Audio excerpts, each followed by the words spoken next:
I know we talk about Jordan, but he leads in no statistical basketball category. But yet there's an argument about him being the best. What?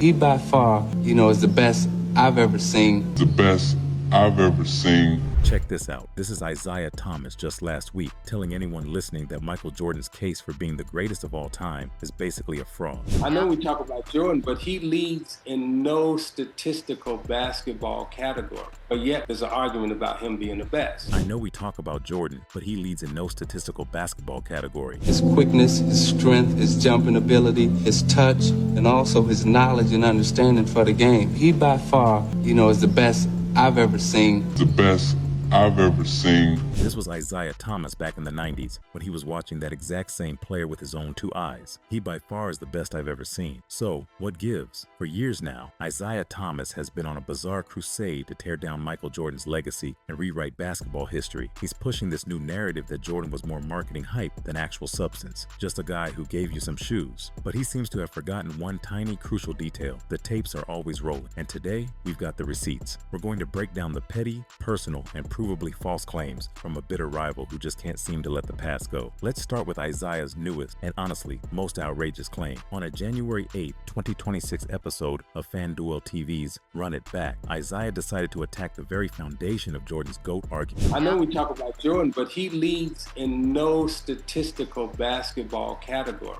But yet there's an argument about him being the best. But then when you look at Kareem and you look at LeBron, those guys lead in several statistical categories. But yet we say somebody else is better. And 15 years from now, when the next generation come along and they talk about how great LeBron James was and how great Kevin Durant was and Steph Curry was, it won't even be a conversation or a debate. Your generation right now is the only. Y'all say we hating on y'all hating on yourself.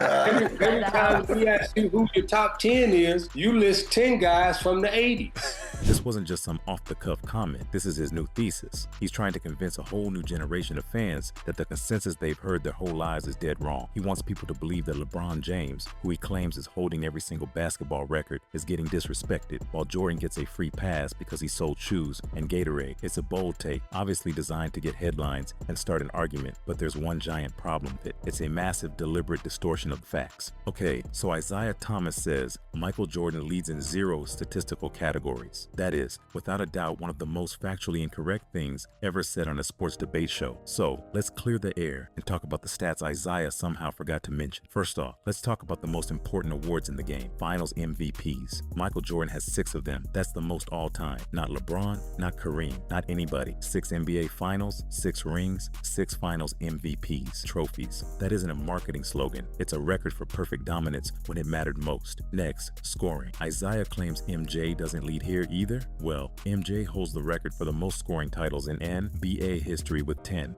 He won 7 of those in a row, something only Wilt Chamberlain has also done. For a little perspective, LeBron James has 1 scoring title. Just 1. Jordan's career regular season scoring average of 30.1 points per game is the highest in NBA history. His career playoff scoring average of 33.4 points per game is also the highest in NBA history. See, Isiah's entire argument is hung up on career total or volume stats. He praises LeBron and Kareem for their career numbers, which, don't get me wrong, are incredible, but that's mostly a result of their amazing longevity, not necessarily a higher peak. Karl Malone scored more career points than Michael Jordan, but is anyone out there arguing he was a better player? John Stockton has more career assists and steals than anyone, but is he the GOAT? Of course not. Volume stats without the ultimate prize are just big, empty numbers. Jordan's dominance was about efficiency and winning. He was the first player ever to get 200 steals and 100 blocks in a season, proving he was an elite two-way force and winning a Defensive Player of the Year award to prove it. So saying he leads in no statistical category isn't an opinion. It's just false information, plain and simple, designed to mislead people. But the most damning evidence against Isiah's new campaign doesn't come from a stat sheet. It comes from his own mouth. Before the bitterness completely took over his brain, Isiah Thomas was actually one of Michael Jordan's biggest fans. Let's jump in the time machine and go back to the 90s. During an appearance on the Arsenio Hall show, while his rivalry with Jordan was at its absolute peak, Isiah was asked about MJ's game. He didn't hesitate. He didn't mention shoes and Gatorade. He showed nothing but respect. His quickness, his strength, his jumping ability, his touch, and also his knowledge and understanding for the game. He by far, is the best I've ever seen. And Irvin's my boy, but, Air, yeah. Something else. Yeah. He real sweet. The greatest to ever play the game, his words, and it's not a one-off. As a broadcaster for NBC during the 1998 NBA Finals, Isiah was on the call for Jordan's legendary last shot. Now, everybody concentrates on his great moves, but look at the simple things. Just a little easy pump fake, lines it up, gets himself square, and goes up in perfect form. That's what makes him the great player. It's not the flashy things, it's the little simple things that he does. It's his fundamental base combined with his skill base that makes him the greatest player to ever play. And you say that without hesitation.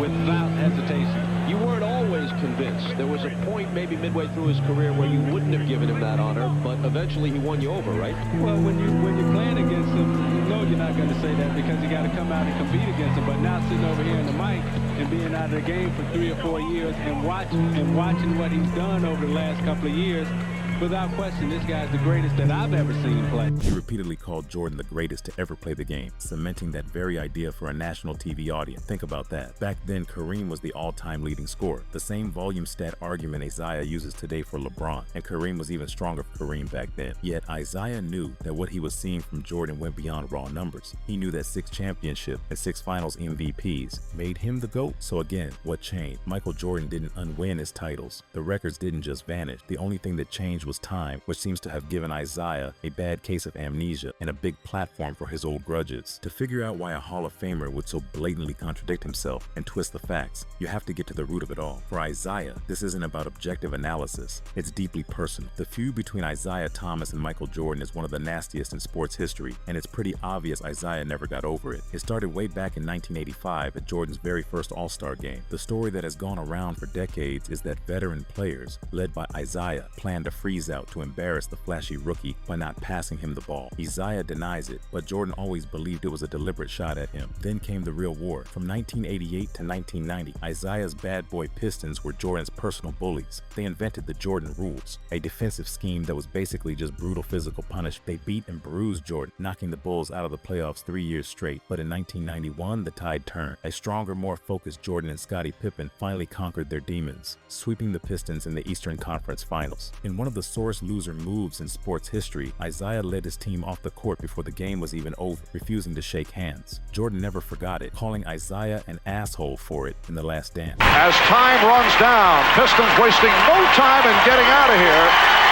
Now a timeout was called. They left the bench, although there's 7 and 9/10 seconds remaining. The Pistons just left. That's a three-pointer. While the Chicago Bulls advance to the NBA championship round. That wound has clearly never healed. I want you to get the tape and run it back and watch it. I didn't lead the walk-off. There were several people in front of me. Did you walk along the bench and say, let's go? If it has to do with the Detroit Pistons and it's good or bad, I'll take it. So if I led it, I led it. But am I a sore loser? Yes, I am a sore loser. The final unforgivable blow for Isiah came in 1992. When the roster for the iconic Olympic Dream Team was announced, the biggest name missing was Isiah Thomas. It was a huge snub for a 2-time champ and finals MVP. And while a few people were involved, it's widely believed that Michael Jordan made it known he wouldn't play if Isiah was on the team. Isiah was the lead that froze Jordan out in his first All-Star game. That's what the reports were. Then, when the Bulls finally took down the Pistons, they rushed off the court. They didn't shake Jordan's hand. Jordan then, in turn, it is reported, I think Sam Smith wrote in the book, that Jordan agreed to be on the Dream Team as long as Isiah wasn't on the team. The biggest star in the world was Michael Jordan. You want him on the team. So they've been going at it ever since. Being shut out by his peers on the world stage was a humiliation that has stuck with Isiah ever since. And it's the real key to understanding why he's acting this way today. And that brings us right back to today. When you see all that history, Isiah's sudden, passionate defense of LeBron James makes perfect sense. In Isiah's eyes, LeBron isn't just a great player. He's a weapon. He's a tool he can use to try and chip away at Michael Jordan's status. Every record LeBron breaks is another chance for Isiah to say, see,